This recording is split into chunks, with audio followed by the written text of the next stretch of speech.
Well, it's been about a week now and the car still isn't idling the correct way.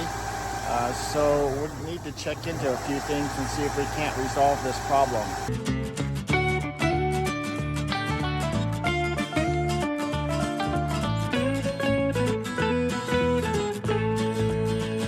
Good morning, everybody. Welcome to Tigner Adventures.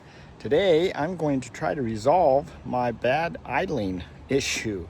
So, car runs great, and I think what it is something to, it's just something to do with the idling. And so I've done a lot of checking, talked to a lot of different people, and I've been waiting for the sensors to kind of reset themselves after we spent our time rebuilding our engine. So if you look at this video up here, at the top of the screen, you can see that we had the issue with our car, and we have rebuilt replaced the motor and the transmission.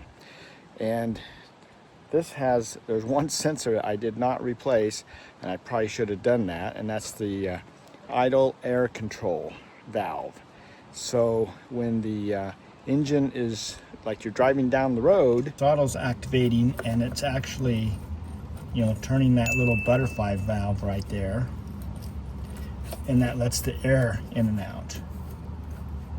So when that's not idling or not running down the road, then it goes through this other valve that's called an idle air control valve. And so if you look here, you can see there's two holes there, and basically what that's doing is it's right where that split between those two holes is where that butterfly valve is, and it's allows air to go through, bypassing that butterfly. So when you let off the gas, when you're driving along and you let off the gas, that butterfly valve closes, so no air can get into the engine. So this little guy lets air bypass that, so the engine will still keep running, and it controls the idle. So when it's just sitting there, then this is the guy that is letting some air by that butterfly valve so that you can have a smooth idle. So there's a few different things that this is all computerized, and the computer is looking at a number of different sensors. And so I've pulled out these sensors to clean them to see if this can be resolved. So let me show you what is right there right now. I'm sure this looks pretty familiar when we were installing this new engine into here. So I've got my air things all installed here, and I've just pulled off the piece that went to the actual throttle body right there. So that is these two pieces over here, and that split apart because there was a mass airflow sensor in there. So I took that out. We're going to clean that. And then right down here at the bottom, we can get that to not glare, right down here was the idle air control. And it's on different areas of your other engines and things, but on this particular one, it's down there at the very bottom, kind of hidden. On newer versions, it's on the side over here by where the accelerator is, kind of, it's built a little different. So anyway, so we have pulled those two parts off. This down here is just a 210 millimeter bolts that hold that on. And so that's what this thing looks like. So it was plugged in there. It was actually oriented this way, like that. so what that's that clip plug that I showed you in my past video when I was removing all the wiring and everything, and then we clipped it all back on. I should have replaced this one from the other engine, although the other engine ran a little up and down here and there too, but wasn't that big of a deal. But if you look inside this valve, you can see some black stuff in there. So that's a carbon buildup, and it's got to rotate those things around, so that can hold it up or make it not seal in some cases, or just make it not work very good. So we're going to clean that out with some carburetor spray here for the air intake cleaner, and then we also have this mass airflow sensor cleaner. Now they're different, and this is the The throttle one is, I think it's a little bit more aggressive and a little, you know, dissolves things a lot more. So you got to be really careful. You don't want to dissolve the plastic. And so this is the actual mass airflow sensor. So it's got, 5 little plugs in there. It's got this wire mesh on there, and then it's got a big sensor plate that goes in there. They call that a hot wire that goes out, and that's checking the airflow that's going through this into the engine. So like if your filter is plugging up, or is all plugged up or whatever, then it's going to sense that, and so it'll change. The computer will sense that and change things accordingly. So we've also put a new air filter into the engine, and so that air filter's in there. But now we're going to go ahead and clean these two parts and just see if we can get this to calm down a little bit. So I've used this mass airflow sensor spray. I have sprayed this out really good in here. One of the cool things about this is it's fast drying. This is now clean. So we're going to set that to the side, and we're done with this. Now we're working on this idle air control valve. So if you look in here, you can see there's a lot of carbon buildup in here. And so I'm going to just take this spray. I've put this little nozzle on there, and I'm going to spray into here. But I want to make sure this motor is up. Okay. I don't want to be spraying like this and have all the fluid eat through whatever and get down into the motor and ruin that. I'm going to go ahead and put my glasses on here so I can see something and kind of protect my eyes a little bit. And we're just going to kind of spray some spray in here. We're kind of just letting that sit around there. So, whoa, don't want to get too wild too fast. I also have some cotton swabs. Brain goes blank there for a minute, but I'm trying to do this in the sun to kind of get an idea so you can see in there a little bit. But basically, I'm just going to kind of clean this all out the best I can, let it soak a little bit, see what I can come up with. But you can see it's pretty black. So we're going to do that same on this side here. So we're just trying to clean off the pieces that move back and forth there to give them a little bit better movement process to let the air go through there. So I'm going to spray this a few times and go and do this. Just keep doing this, until I can get that a little bit cleaner. So that's looking a lot better. And the idea is to make this so that this valve can work smooth. Now, it could be this valve, could be the mass airflow sensor. I mean, it comes up with a list of like 4 things that it could be. And unfortunately, they all cost a lot of money. So now I could take this into a dealer and have them do, plug their computer into it and look at it a little bit more.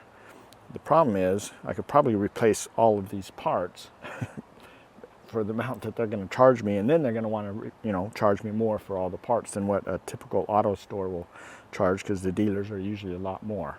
So I'm going to keep working on this, and we'll get this cleaned up and we'll put it back together and kind of test it out and see if that makes any difference. While that is soaking, I just wanted to point out a couple things here. It utilizes the vacuums, and that's why they say, if your engine's running rough, to take some brake cleaner and spray around on the vacuum connections.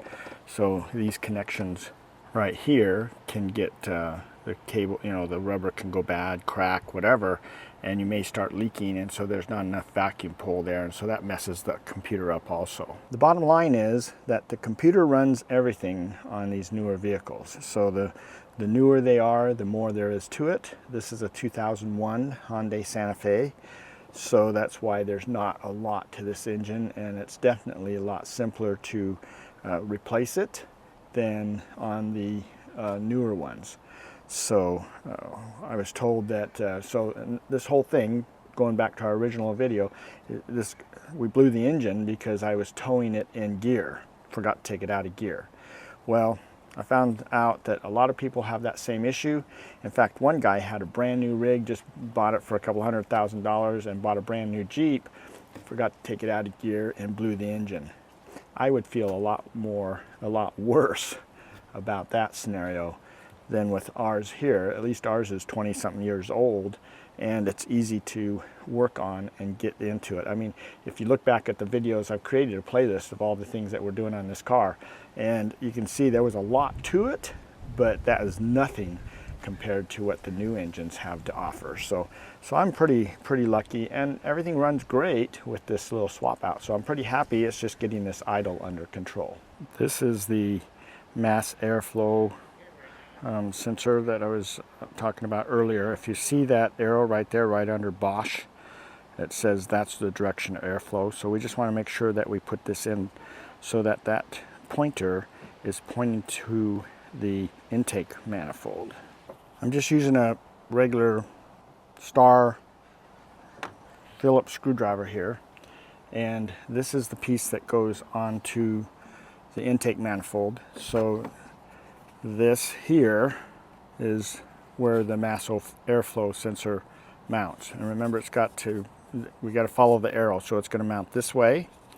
And I don't really know what this thing is down here, but we're leaving that. So, and it's still the original. We haven't changed it. So we're just going to kind of push that on there. These screws are pretty loose. There we go. So, and it's got a spot right here that's kind of notched out for this rubber piece to go into. So we're just going to put that in there where that is, and then go ahead and just tighten that up. And I'm putting it back to where it was. So if you look at this screw, well, you can kind of see it. If I get it oriented here, you can see there's some clean marks on this screw right here. So we're just going to cinch it back down to those again, so that it's snug, but we don't want to make it too tight. So we're just putting that back down there. Basically, as we're doing that, is pushing this piece of the clamp out, and so it's making this tighter right here.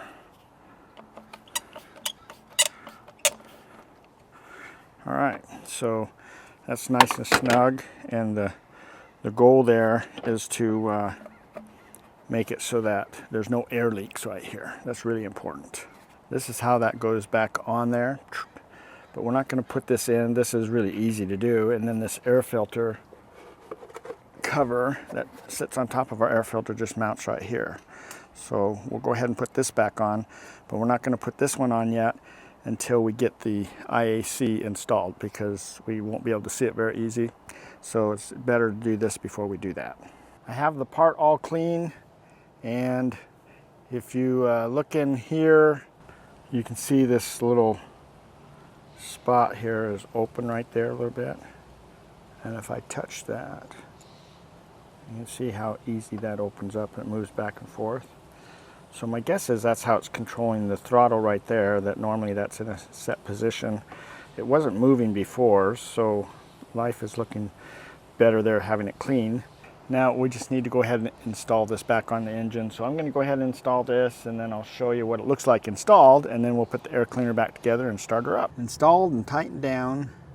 Now the next step is to go ahead and put the air cleaner thing back on the throttle body there and set it on top of the air filter. You see it's nice and clean, pretty. Okay, then we got to plug this little guy back in. This is our mass airflow sensor plug. So we're gonna, the clip on this is broke off, so I'm just gonna make sure this is in there nice and tight. So it's making good connections. I did spray on the connectors to make sure they were clean. But as it sits, that's good. Now we've got our vacuum hose here. Just slide it back onto this little part right here. And that is installed, ready to start. It has been running for about 15 minutes, and it started doing this all over again. So at this point, I'm just gonna let it idle a little bit longer, take it out for some drives and things. Start it a few times, see if eventually the computer catches up. But it's not looking too good. So let me try a few things and I will get back to you. Wow, what does that sound like? That sounds pretty darn good. So we've gone for a ride, and we've done a little testing here and there, and the idling has been getting better and better every time that we start it. So Anyway, I think we're done with this part of it. We are so excited to have a car back. This completes for sure all the videos that dealt with getting this engine replaced and the new transmission. So the idle only changes now based on the air conditioner going on and off and things like that. So I think we're good. We're pretty happy. So thanks for coming along, following us for this whole ordeal. Hopefully nobody else goes through this, because it's a real pain in the hind end, but you know, at least we have it done. So you guys all take care. Hopefully we'll see you down the road somewhere. If not, maybe on our next video. So see you later. Bye.